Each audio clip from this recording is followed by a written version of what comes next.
É muito bom estar aqui, revendo os clubes. E antes da gente começar, apenas 3 recadinhos, tá? Deus me deu o privilégio de trabalhar com os gravadores aventureiros em comunicação, tá? Então eu vou começar com comunicação, tá legal? Então, primeiro recado da comunicação. Todos aqui têm algum tipo de rede social? WhatsApp, Instagram, Facebook, usa o YouTube, alguma coisa assim? Então, assim, você está seguindo a gente ali? Quando eu falo a gente, é a Igreja Mundial, a Igreja da Norte do Rio Grande do Sul, porque a gente tem um propósito nesses canais, que é 2. O primeiro é deixar você informado. Você está informado do que está acontecendo, do que vai acontecer, os horários de tudo que está por vir. E o segundo objetivo é fornecer materiais evangelísticos. Então, de tempo em tempo, a gente coloca ali, pelo menos toda semana, a gente coloca alguma coisa ali, para que você possa compartilhar esse material com outras pessoas. Então, eu sei que você compartilha receita de bolo, né? Aquele pão integral que você não vai fazer, né? Compartilha posicionamentos aí na internet, políticos principalmente, né? Você compartilha piadinhas. Então a gente tem a oportunidade de usar essa ferramenta também para compartilhar o Evangelho. Então, eu sei que muitos de nós aqui não têm a habilidade de fazer nada, produzir nenhum material desse, mas a gente está deixando pronto ali. É só compartilhar. Então, aproveita, tá bom? Segue a gente ali, Adventistas ANRS, tá bom? Pode procurar em qualquer lugar, inclusive no WhatsApp. Você entra naquela comunidade ali, que tem agora, você entra ali, Adventistas ANRS, você vai achar a gente e você vai poder ir compartilhar materiais, tá legal? Segundo recado, aventureiros, tudo bem? Queremos aventuria esse ano, tá bom? E se você quiser saber mais informações sobre aventuria, você não pode perder o treinamento integrado que tem hoje, né? Às 15 horas, tá? Eu já vou passar temas, só não vou passar o local ainda porque a gente não fechou. Mas já vou passar temas, já vou passar tudo que vocês precisam saber sobre a aventuria, tá bom?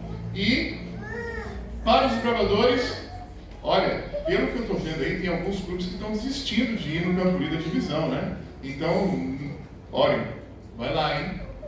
Eu acho que as vagas vão chegar a vocês aí. Então já se prepare, é um desafio, né? É longe, mas é único.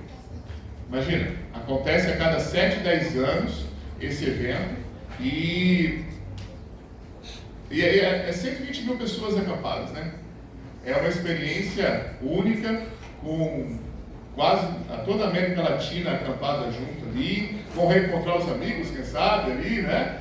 Então vai ser único. Eu vou estar lá depois do Natal, né? Vou chegar lá dia 27, o pastor Ariel já falou, e eu só vou embora lá para o dia 25 de janeiro. Então já estou me preparando, comprando bastante protetor solar, porque lá olha, se existisse inferno na terra, era mais ou menos ali, no calor, né? Porque é quente. A água sai quente, né? A água sai quente do chuveiro, assim. 2 da manhã, você abre o chuveiro, a água está quente, assim. É impressionante. Então, olha, é único. Você tem que ir para lá, vão ser quase 24 horas de viagem de ônibus, mas eu tenho certeza que vão voltar aí com grandes experiências aí, tá bom? Nós somos responsáveis pela parte de um dos eventos. E meu evento vai ser recheado de lama, tá? Então, vai ficar enlatado, assim, coisa boa, né? Bom, então eu espero que você se prepare, igreja. Eles precisam muito da ajuda de vocês, porque é um grande investimento, mas eu tenho certeza que o clube não vai ficar de fora. Tá? Muito bem, meus 3 recados já foram. Eu quero fazer uma pergunta para a gente começar. 2, na verdade. Eu tenho até as 11h30, é isso? Isso? Tá bom? Prometo terminar no tempo. E aqui está a pergunta a segunda que eu quero fazer para você. Quais são, no seu conhecimento, as 10 histórias mais conhecidas da Bíblia? A Arca de Noé? Então vamos começar pela primeira, tá? Qual que é a história mais conhecida de toda a Bíblia? Criação. Ó, eu sou surdo, né? Vocês sabem, né? Eu tenho minhas próteses aqui, se você não falar alto, eu não vou escutar. Davi e Golias? Davi e Golias. Jesus Cristo. Vamos lá então? O nascimento de Jesus. Ninguém lembra dessa, né? O nascimento de Jesus. Ah, ele tinha colocado? Poxa vida, ele me quebrou o cara do som. Vamos ver a segunda então? A crucificação. A terceira, a ressurreição. Não fui eu que fiz a pesquisa não, né? Eu peguei pronto da internet, tá? Olha só. Aí a quarta, a criação. Quem falou criação aqui? Teve vários, né? Criação. Aí hoje eu quero falar sobre a quinta história, mais conhecida de toda a Bíblia, tá bom? Então eu vou pular ela. A sexta é José no Egito, tem até filme da Disney, né? Aí a próxima, a Arca de Noé, alguém falou Noé por aqui, foi Noé. Aí depois Daniel na Cova dos Leões, para mim eu acho que devia ser uma das primeiras. A nona, a Ascensão de Cristo. E, por fim, a do Filho Pródigo. Agora faltou a quinta história. E a quinta história, talvez no mundo seja a quinta mais conhecida, mas nem em casa, ela é a predileta do meu filho. Vocês sabem que tem 5 anos e todo dia, se deixar, eu tenho que contar essa história. Aí eu tive que começar a criar contextos diferentes ao contar a história. Aí eu falo assim, filho, agora tu conta a história. Agora vamos fazer um jogral. Eu começo, depois você continua, depois eu começo de novo, depois você vai, aí a gente vai trocando. E aí, por final, agora eu estou falando assim, eu faço perguntas para ele da história. Porque assim, eu já conheço a história de tudo que era jeito possível ali. Alguém sabe qual é? Faltou uma? Jonas. Jonas não aparece, acredita? Jonas não aparece. É isso aí, ó. Davi e Golias. Meu filho, assim, ele chega a brincar ele fala assim, agora você é o Golias, pai. Ele joga as coisas na minha cabeça. Né? Então, a minha proposta hoje, para você, é que eu vou contar a história como eu contaria para o meu filho, com algumas coisinhas a mais, já que a gente está aqui num culto de novas gerações, né? E eu quero tirar algumas lições. Dependendo do tempo que eu tiver ali, eu vou aumentar o número de histórias ou diminuí-las. De histórias não, de lições. Combinado? Pode ser assim? Aí a gente acaba no tempo. Tranquilo? Eu tenho lições até para o meio de e-mail, mas eu não vou fazer isso com vocês. Tá bom? Então tá. Então, começando ali, se você quiser acompanhar, está lá em 1 Samuel, capítulo 17. 1 Samuel 17.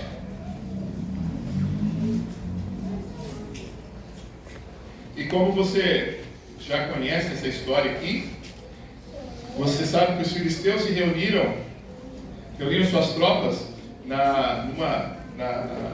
próxima a Socó, e Judá ficou de um lado, num monte, do outro lado ficou os filisteus, porque era comum isso acontecer. Exércitos vizinhos, né, que estavam em conflito, inimigos, um ficava num monte, outro ficava no outro monte, e a batalha acontecia no vale. Porque aí todo mundo podia assistir à batalha. Acontece que, quando estava iminente a batalha, surge a proposta que também era comum para aquela época. Surge um guerreiro, né? Falou assim, olha, para que matança? Para que matar um monte de gente morrer? Vamos fazer o seguinte, eu proponho que você, povo de Deus, manda aí, povo de Israel, manda o melhor guerreiro que vocês tiverem, e nós vamos mandar o nosso melhor guerreiro. E haverá um embate entre eles. E aquele que prevalecer, aquele que viver e ganhar, leva tudo. Se vocês vencerem, seremos os seus servos escravos. Agora, se nós vencermos, então vocês serão nossos servos escravos. Aí ninguém precisa morrer. É só os dois ali. Mande o melhor e nós vamos com o nosso melhor. Só que quando eles viram o melhor dos filisteus, e aí você consegue ver ali a partir do verso 4, né? Você começa a ver as características de Golias, né? A altura, a força, o equipamento que ele tinha. E por 40 dias, de manhã e de tarde, Golias aparecia e fazia o desafio. O que antes era apenas um desafio se tornou escárnio.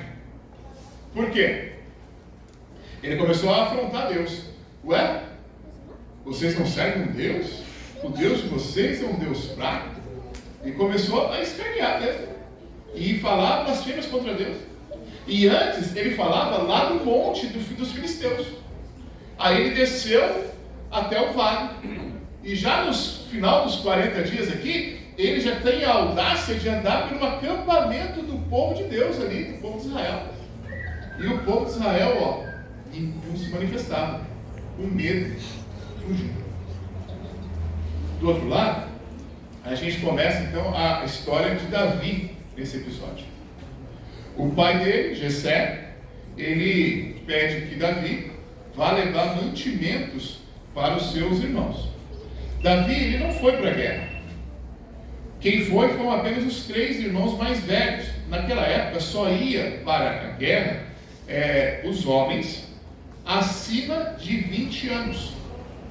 Então, se a gente sabe que Davi era o 8º filho dele, de Jessé, e só iria acima de 20 anos, como ele era o mais novo, caçula de todos, nós supomos que Davi tinha em torno dos seus 15 anos de idade. Ele era um adolescente. E ele falou assim: Davi, leve então os mantimentos lá para os seus irmãos e também consiga informações se eles estão bem, se eles passam bem. Não tinha, o WhatsApp na época, não tinha, ele tinha que mandar alguém. E aí ele faz o cesto, guarda as ovelhas e ele vai ao encontro dos seus irmãos. E quando ele chega, de longe ele já escuta as afrontas de Golias. E ele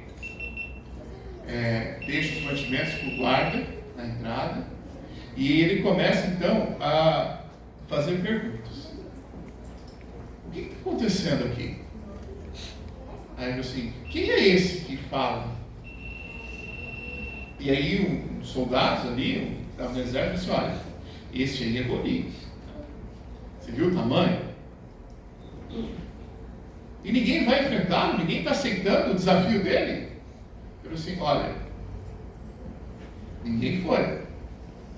Mas, e o rei? O que o rei? O rei falou o seguinte: se alguém aceitar e ir e vencer Golias, ele vai dar isenção de impostos. Para o nosso caso aqui no Brasil ia ser bênção, Isenção de impostos. Vai ter riquezas. E ainda vai casar com a princesa. Eu faria esse acordo. Você não faria? E ele iria. Só que ninguém foi. Aí quando ele terminava de questionar esse soldado, ele virava, pegava outro soldado e fazia as mesmas perguntas. E obtinha as mesmas respostas. Até que ele encontrou o seu irmão. Ele encontrou Eliabe. E aí Eliabe viu que era Davi e falou assim: Davi, o que você está fazendo aqui? Eu conheço teu coração. Teu coração é mau. Seu lugar não é aqui. Seu lugar é cuidando das ovelhas. Vai embora daqui. E Davi então responde assim: o que eu fiz de errado? Eu só estou perguntando aqui. Não fiz nada de errado. E depois de algum tempo questionando os soldados e o irmão dele ali no pé dele, eu acho que Davi, num momento assim eu acho que até desabafo, assim: então se não tem ninguém aqui, eu vou lá. Pode falar que eu vou.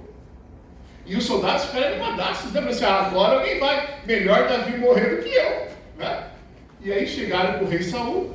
Por exemplo, rei Saul, tem um soldado nosso aí que vai. O rei Saul conhecia Davi. Davi já era músico do rei.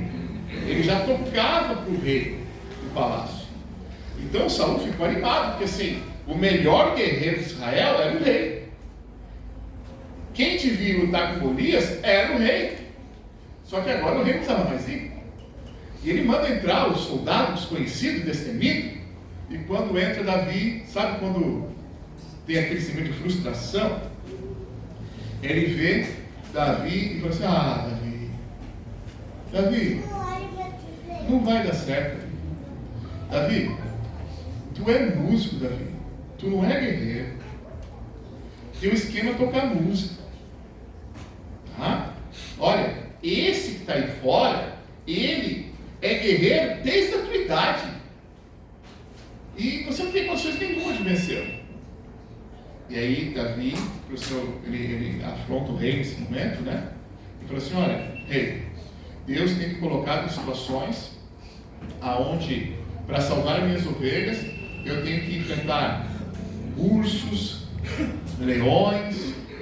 E quando ele pega uma das minhas ovelhinhas sequestrada, eu tenho que ir atrás e tenho que enfrentá-lo. E eu até desenvolvi uma técnica especial para pegar leão. Porque quando o leão vem, eu pego ele pela barba. Aí meu filho, em casa, me pega pela barba e puxa, né? Então ele me pega pela barba. E eu pego ele pela barba e o filho e mato ele. E eu acho que Deus falou pela última vez com Saul ali, porque Saul falou assim: ok, você vai poder ir. Amanhã, você, no raiar do dia, você vai enfrentar Golias. Só que você não vai sozinho, não. Eu vou te dar a minha armadura. Por quê? Porque o povo filisteu, ele tinha a tecnologia da fundição. O povo de Israel não. O povo filisteu, todo mundo tinha espada, lança, armadura. O povo de Israel ia com foice, facão, sabe? Era isso, eram as ferramentas agrícolas que eles tinham. Quem tinha armadura, espada, lança, eram os maiores guerreiros, os 3 melhores guerreiros de Davi, os 30 maiores guerreiros do reino, e o próprio rei Saul. Só eles. E a armadura era feita sob encomenda. Davi, piazito de 15 anos. Saul, o mais alto de Israel, lembra? Quando colocou a armadura, você conhece a história, ela ficou folgada no corpo. Davi nem conseguia andar direito. E quando Davi sai da tenda, provavelmente do rei, com a armadura do rei, e ele dá uns passos, ele vê que ele não tem equilíbrio, ele volta para tirar a armadura, e os soldados que estavam ali assistindo, porque a notícia correu, né? Olharam assim: está vendo? Davi desistiu. E ele volta, tira a armadura, você conhece bem, ele pega o seu cajado, a sua tiradeira e as pedrinhas, ele fala: rei, não tem condições, eu não consigo nem andar isso aqui. E ele vai enfrentar Golias.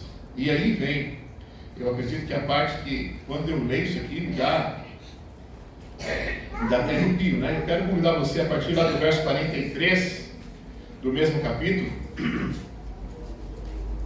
Quando Golias viu Davi, ele ficou furioso. E ele disse assim a Davi: será que eu sou um cão para que você venha contra mim com um pedaço de pau? E pelos seus deuses, o filisteu amaldiçoou Davi. E disse mais a Davi: vem aqui, e eu darei a sua carne às aves do céu e aos animais do campo. Davi, porém, disse ao filisteu, aí está ali na tela: você vem contra mim com espada, com lança e com escudo. Eu, porém, vou contra você em nome do Senhor dos Exércitos, o Deus do exército de Israel, a quem você afrontou. E hoje mesmo o Senhor entregará você nas minhas mãos, e eu matarei, cortarei sua cabeça, e hoje mesmo darei os cadáveres do arraial dos filisteus às aves dos céus e às feras da terra. E toda a terra saberá que há Deus em Israel. Gente, esse texto aqui é para homem, né? Parece aquele filme de guerra que a gente está assistindo. Você sabe, o filisteu ficou furioso, ataca Davi. Davi acerta a pedra onde? Vocês estão comigo? Sim. Acertou a pedra. O gigante cai. Davi era tão miudinho que ele sobe em cima do gigante, pega com as 2 mãos a espada do gigante lá, de Golias, e ele corta a cabeça de Golias. Aí mata Golias. O povo filisteu fica assustado com aquilo e foge. O povo de Israel também fica assustado. E aí parece que se ilumina a coragem que tinha sido perdida por 40 dias e eles vão em busca dos fugitivos. Davi volta para a tenda do rei com a espada e com a cabeça de Golias. Antes de Davi enfrentar Golias, o rei Saul pergunta para o seu oficial assim: quem é esse aí? De onde ele vem? E o soldado não sabia disso. Agora, quando ele volta, o rei Saul faz a pergunta para Davi: Davi, de onde você vem?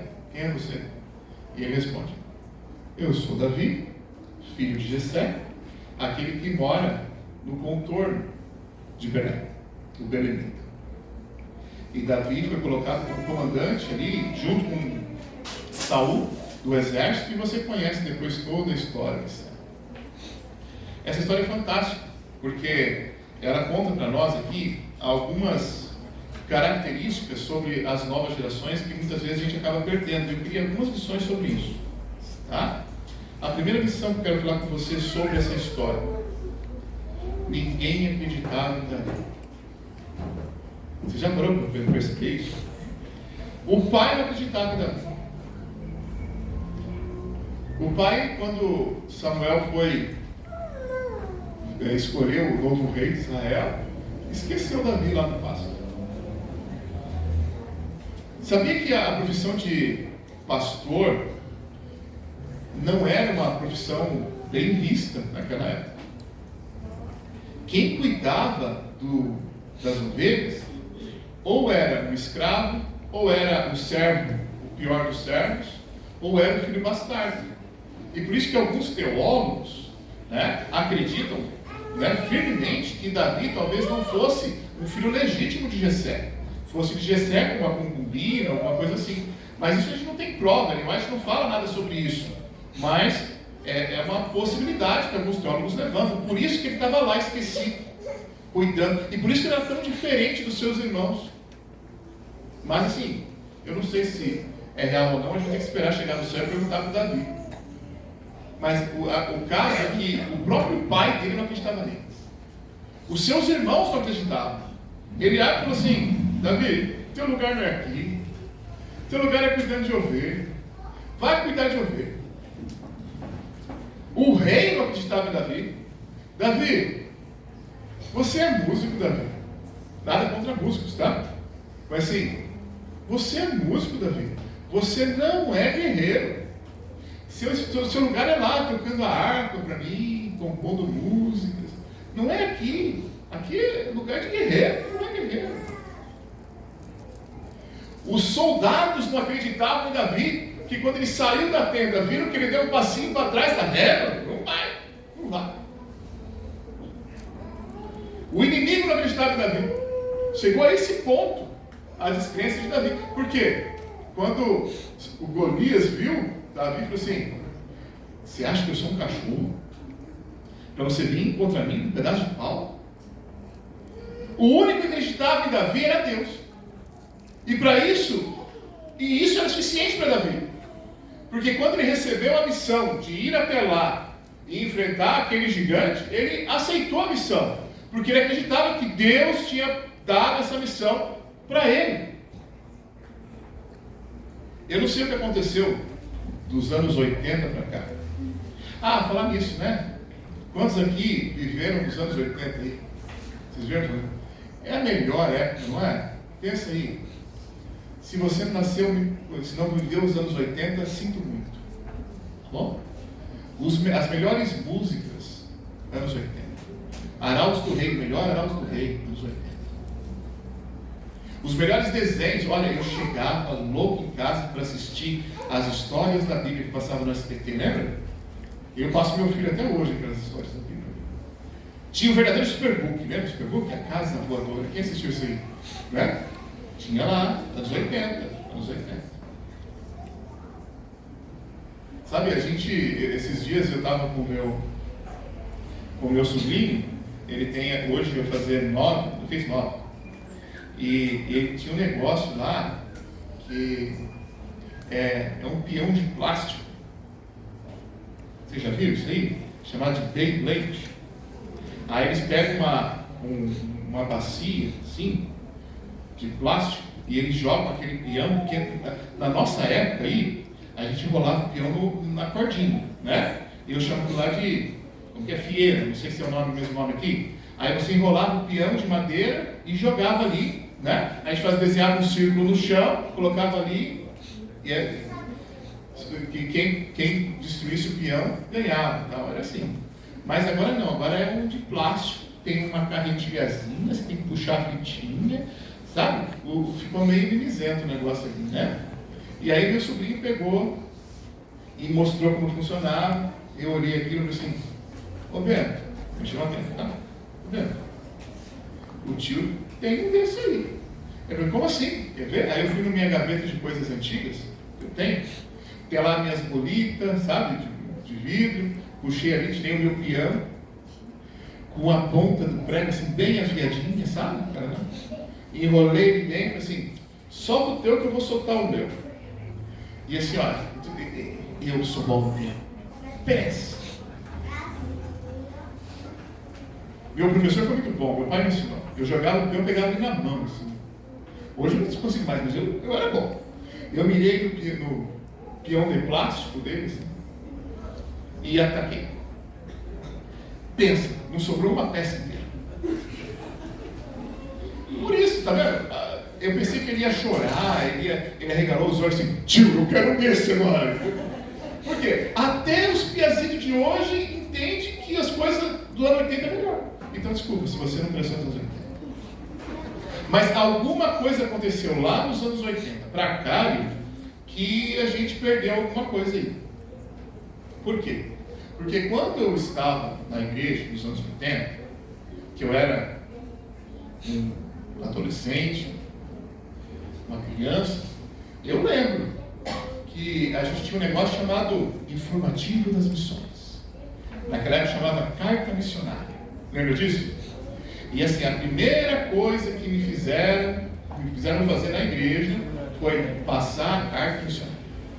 E aí chegou o ancião, entregou na minha mão e falou assim, Douglas, você tem que estudar isso aqui e no outro sábado você vai lá na frente na escola sabatina e você vai ter que contar essa história. E não pode ler. Você tem que ir. E eu estudei todo dia, estudava, lia. Chegou ali na frente, eu falava a história, e o pessoal gostou, porque aí ele começou a me chamar quase uma vez por mês para fazer aquilo.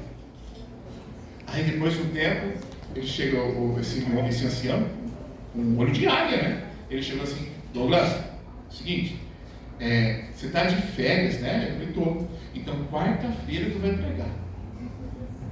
Eu falei, não vai dar, né, se pregar. Não, assim, o culto é menor, tem os momentos das orações ali, entendeu? Aí então assim, a gente, é pouco que você faz lá. Eu falei, o que eu vou pregar? Tem alguma fórmula de bolo? Não, você pensa lá e prega e tal. Aí eu cheguei, pai, e aí, o que eu falo? O pai falou assim, faça alguma coisa de oração.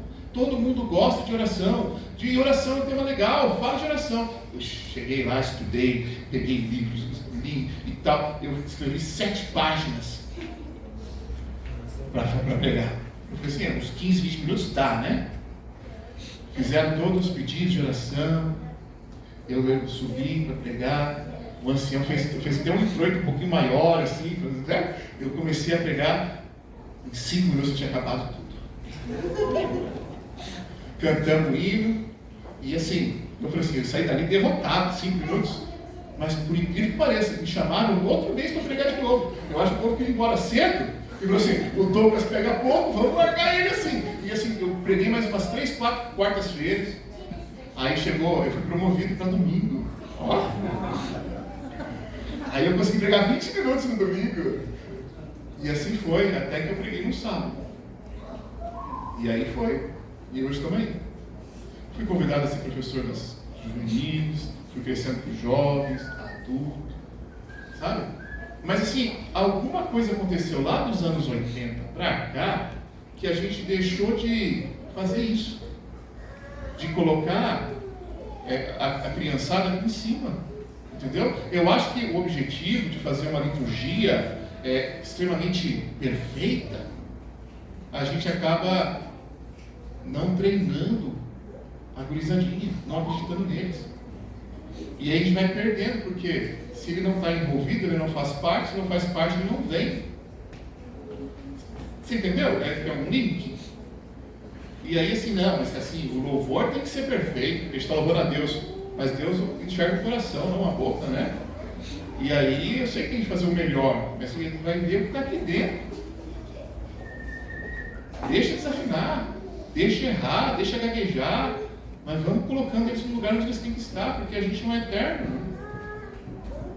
Então o meu desafio hoje para vocês um pouquinho mais experientes é confiar neles, acredita neles. Eles têm condições de fazer a diferença. Eles vivem num mundo diferente do nosso, diferente do meu. Eles têm conexões muito mais rápidas do que nós. E têm habilidades que a gente nem sonha que eles têm. Confia neles. A segunda lição é que Davi, ele não começou enfrentando o gigante. Davi começou cuidando de ovelha. Ele cuidava de ovelha, ele enfrentava o urso, o leão, eu não sei qual que é pior, eu acho que o urso é pior, né? Ele enfrentava o urso, o leão, ele foi tocar no palácio, e depois enfrentou o gigante. E o Espírito de Profecia diz que isso foi um crescimento para Davi. Porque enquanto ele estava lá no palácio, ele aprendeu como não ser um governante. Porque ele via Saul e falava assim, um dia eu não posso agir desse jeito. Quando ele estava cuidando das ovelhas, ele aprendeu resiliência. E ele vai te dar 3 características da personalidade de Davi que está ali no Patriarcas e Profeta, que ele desenvolveu cuidando das ovelhas, lá no pasto, sozinho. Coragem, força e fé. Coragem, força e fé. Coragem para fazer o que é certo, não importa se ele é o único a fazer aquilo. Força, ele não era forte, né? Mas força de caráter, sabe? Posicionamento firme. Ele era resolutivo. E fé. Fé na certeza que Deus iria agir por ele. Coragem, força e fé. E o interessante, se você abrir o Patriarcas e Profetas na página 475, no parágrafo 4, você vai ver que Deus enviou um anjo para falar com Davi, enquanto ele estava indo para Socorro. E eu tenho certeza que a mensagem era: você vai ter que enfrentar um gigante lá. Porque o Espírito de Profecia diz que nessa visita desse mensageiro celestial tinha o objetivo de preparar Davi para o que vinha acontecer. Então Davi podia ter virado as costas no meio do caminho e ir embora. Mas por ele ter coragem, força e fé, ele foi. Gurizada, a gente não começa enfrentando gigante. A gente começa no pasto, cuidando de ovelha. A gente tem que começar cuidando das ovelhas, desenvolvendo a minha comunhão com Deus, desenvolvendo coragem, força, fé, enfrentando, quem sabe, um coiote aqui, com um urso ali, um leão acolá, para quando chegar o gigante, a gente está pronto para enfrentar. Se a gente vai enfrentar direto o gigante, é fracasso. Agora, se a gente começa no lugar certo, confiando em Deus da maneira correta e vai crescendo, a gente se envolve cada vez mais na nossa comunhão com Ele. Sabe, eu tenho a plena certeza que, viu, gurizada, olha para mim aqui, ó. Estou falando com vocês agora. Eu tenho a plena certeza que todos eles que estão aqui, ó, pode olhar para trás para ver, assim, olha o rosto deles, assim. Ninguém quer o mal de vocês aqui. Pelo contrário. Todos aqui, eu tenho plena certeza disso, porque é isso que vai no meu coração também. Eles querem que vocês cresçam, se desenvolvam e sejam melhor do que eles mesmos. Não é isso? Os mais experientes aí, não é isso? Não é isso? Eles têm que ser melhores espiritualmente do que eu, eles têm que ser mais bem-sucedidos na família do que eu, eles têm que ser mais bem-sucedidos financeiramente do que eu. Por quê? Porque eles querem o melhor para vocês. E vocês não vão encontrar isso em lugar nenhum, só aqui na igreja. Dentro da sua casa e aqui na igreja, só isso. Porque o pai quer o melhor para o seu filho. E eu tenho certeza que todos aqui veem vocês como os filhos deles. Por mais que haja algum choque de comunicação, mas a gente vê que eles querem o melhor. Então agora, eu queria que vocês, como eu pedi para eles acreditarem em vocês, eu tenho que pedir para vocês aprenderem a escutá-los. Porque a Bíblia mesmo diz, né, que sábio é aquele que aprende com o erro dos outros, não com o seu próprio erro. Esse é o todo. Aprenda a escutar. Eu tenho certeza que eles estão dispostos a compartilhar. E se você for sábio, você vai crescer com a experiência deles. Por fim, e o tempo está indo, a última lição. Sabe que o medo de Eliabe não era o medo de Davi perder, ou perder a vida. Porque se Davi perdesse, ele ia falar assim, tá vendo? Eu falei que ele não devia ir, estava tudo certo. O medo de Eliabe é se Davi ganhasse, como ganhou. Porque se Davi ganhasse, quer dizer assim, nós tudo é covarde. Foi Davi que foi lá resolver. O menor da minha casa, eu sou o maior da minha casa, não fui. Agora Davi, o menor da casa, foi e ganhou. Você viu como, na verdade, quem tinha o coração mau era Eliabe, não era Davi? Só que o desafio e a lição que foi feito naquele tempo permanece hoje. Porque assim, lembra o desafio qualquer? O melhor guerreiro contra o melhor guerreiro. Quem vencer leva tudo. Era assim. Hoje é assim também. Se um dos nossos, só um dos nossos, perde, o clube perde, a igreja perde. A igreja local perde, a igreja mundial perde. Todo mundo perde. Agora, se um de nós, não importa a idade, pequenos, grandes, não importa. Se um de nós ganha, todo mundo ganha. O clube ganha, a família ganha, a igreja ganha, a igreja do mundo ganha. Você consegue entender? É por isso que nós temos que lutar juntos. É por isso que eu tenho que aprender a escutar e aprender a confiar. É por isso que eu tenho que aprender a crescer. Para que toda a terra saiba que a Deus nos dá. Essa é a missão. E a gente só vai crescer como igreja, como família, como clube, se a gente entender isso. Se um perde, todo mundo perde. Se um ganha, todo mundo ganha. Se um perde, todo mundo cai. Se um ganha, todo mundo cresce, ganha.